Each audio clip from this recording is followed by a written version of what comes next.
Bonjour, bienvenue dans la leçon numéro 6. Pour commencer cette leçon, je vais vous raconter une petite histoire. Alors qu'il était sur le point de mourir, un vieil homme décida de projeter le film de sa vie, le bilan de sa vie sur Terre. Ce qu'il avait accompli. Il constata alors qu'il avait toujours rêvé de changer sa vie, et chaque jour passant, il répétait toujours « Demain je change ». Jour après jour, il se disait toujours la même chose, sans que jamais rien ne se produise, ni changement, ni passage à l'action. C'est alors qu'une larme coula le long de sa joue, puis une autre, et encore une autre, en un flot ininterrompu. Il venait de réaliser qu'il avait passé sa vie à attendre le bon moment pour agir, à trouver des excuses, et chaque jour à attendre le lendemain pour changer sa vie. Il ferma les yeux et les souvenirs remontèrent à la surface. Les rares bons moments et les nombreux regrets. Pourquoi toute sa vie avait-il refusé de regarder la vérité en face? Pourquoi n'avait-il pas rendu sa famille heureuse? Pourquoi n'avait-il pas pris soin de ses enfants? Pourquoi n'avait-il pas eu envers ses parents le même amour qu'ils avaient eu envers lui? Pourquoi n'avait-il pas tenu compte des conseils? Pourquoi n'avait-il jamais regardé vers le haut? Pourquoi n'avait-il jamais passé à l'action? Pourquoi n'avait-il pas mis en pratique ses croyances religieuses? Pourquoi avait-il eu peur? Pourquoi n'avait-il pas cherché les bonnes stratégies pour devenir heureux? Il avait pourtant rêvé de changer sa vie. Il se rappela que depuis tout petit, il avait eu de grands rêves.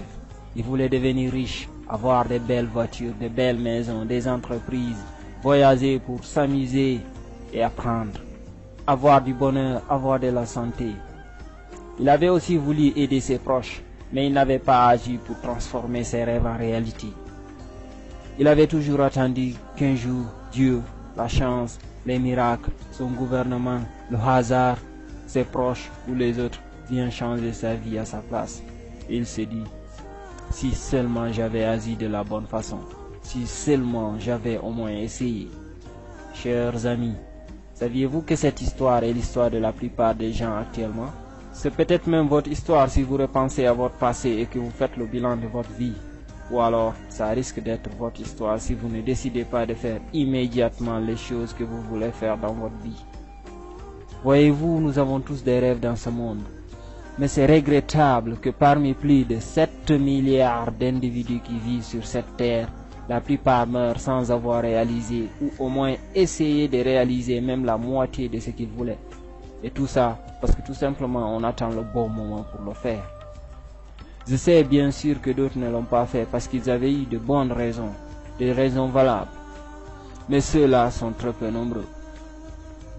Dans la plupart des enquêtes et des recherches sur la réussite, la principale cause d'échec, c'est le fait de ne pas agir ou de remettre à plus tard des choses qu'on peut faire immédiatement en se trouvant des excuses pour ne pas le faire. Faites vous-même votre propre enquête sur vous ou sur les gens qui n'ont pas réussi et posez-leur des questions. Vous vous apercevrez vite que la plupart n'ont même pas pris la peine de faire la plus petite initiative pour faire de leur vie ce qu'ils voulaient. On sait très bien que ça ne va pas, mais on ne fait absolument rien pour que ça aille. On s'invente des excuses et on remet les choses pour plus tard. On attend le moment parfait, le moment où on sera sûr que ça va marcher, où il n'y aura aucun risque. Qui n'a déjà pas entendu ce genre de phrase? Quand j'aurai un budget de départ, je démarrerai une activité. Quand j'aurai le temps, j'irai voir le médecin. Quand j'aurai confiance en moi, j'irai demander cette fille en mariage. Quand je serai prêt, je changerai ce boulot. Ou alors je demanderai une promotion. Et en plus de ça, chaque excuse inventée est renforcée par une autre pour qu'elle soit elle-même justifiée.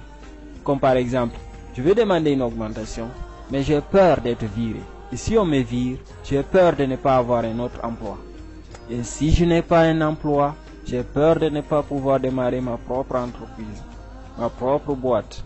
Donc, je vais attendre jusqu'à ce que le bon moment arrive. Et le plus bizarre, c'est que même si la situation change et que l'opportunité qu'ils attendaient se présente, ils préfèrent s'inventer des excuses, une autre excuse au lieu d'agir. Ils continuent comme ça toute leur vie à attendre. Je sais qu'il est très important de se préparer et de bien se planifier des fois pour ne pas échouer. Mais le problème avec ça, c'est que plus on attend, plus les choses se compliquent et plus notre cerveau et nos muscles s'habituent à la passivité. Les peurs et les doutes s'installent, les circonstances changent parfois plus négativement et notre vie entière devient une suite d'attentes successives. On se forge ainsi une habitude vicieuse, une façon de vivre négative sans même le savoir. On croit inconsciemment que le bon moment n'est pas arrivé.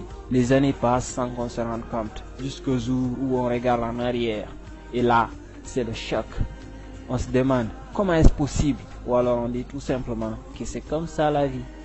Moi, je ne veux pas ça, ni pour moi qui suis trop jeune, ni pour vous, car je crois que ce n'est pas comme ça la vie. Et pour éviter cela, il faut immédiatement arrêter de remettre les choses au lendemain. N'attendez plus le moment idéal, car il n'existe pas et il n'existera jamais comme vous le voulez. Parce que vous ne pourrez jamais être sûr que quelque chose qui ne s'est pas produit ne comportera aucun risque. Jamais. Même si nous pouvions voir le futur, nous verrions qu'il y a toujours des risques. Mais seulement ceux qui agissent en dépit de ces risques réussissent et regardent en arrière avec fierté.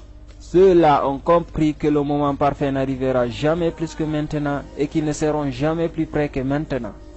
Bravez la peur, allez de l'avant et réglez les problèmes et les difficultés au fil du temps qu'ils avancent. C'est ce qui les différencie des autres et qui fait leur réussite. Quand ils veulent créer une entreprise par exemple, ils savent bien qu'il faut un budget de départ, une étude de marché et un plan bien défini. Mais ils ne cherchent pas à ce que tout soit parfait. Ils sont prêts à commencer de nulle part, à se lancer même dans le vide, aller petit à petit jusqu'à trouver le bon élan. Donc, ce que je voudrais que vous fassiez, c'est que vous vous posiez les bonnes questions, pour savoir si les excuses, les préalables ou les obstacles qui vous empêchent de commencer vos projets, vos rêves, vos aspirations sont vraiment valables. Si elles valent vraiment le coup de vous faire attendre, et si oui, demandez-vous comment trouver rapidement une alternative, car l'attente ne fera que vous rendre la tâche plus compliquée dans 99% des cas. Et oubliez complètement les notions de risque zéro et de moment idéal. Il y a toujours une alternative. Il suffit de bien réfléchir et d'ouvrir les yeux. Si votre rêve vous paraît trop grand, alors découpez-le en sous-objectifs et allez-y petit à petit. Inutile de vouloir atteindre des sommets tout de suite. Si vous ne savez pas comment faire quelque chose, demandez ou entourez-vous de ceux qui en savent. Cultivez à partir de maintenant la bonne habitude de faire immédiatement. Je dis bien immédiatement tout ce qu'il est possible de faire immédiatement. Ne remettez plus rien à demain si vous pouvez le faire aujourd'hui. Agissez toujours et tout de suite. Ne remettez rien à demain tant que c'est possible de le faire aujourd'hui. Définissez clairement vos objectifs. Planifiez-vous, cherchez quelques renseignements et lancez-vous mes amis. Sinon, vous connaissez la suite. Rendez-vous à la prochaine vidéo.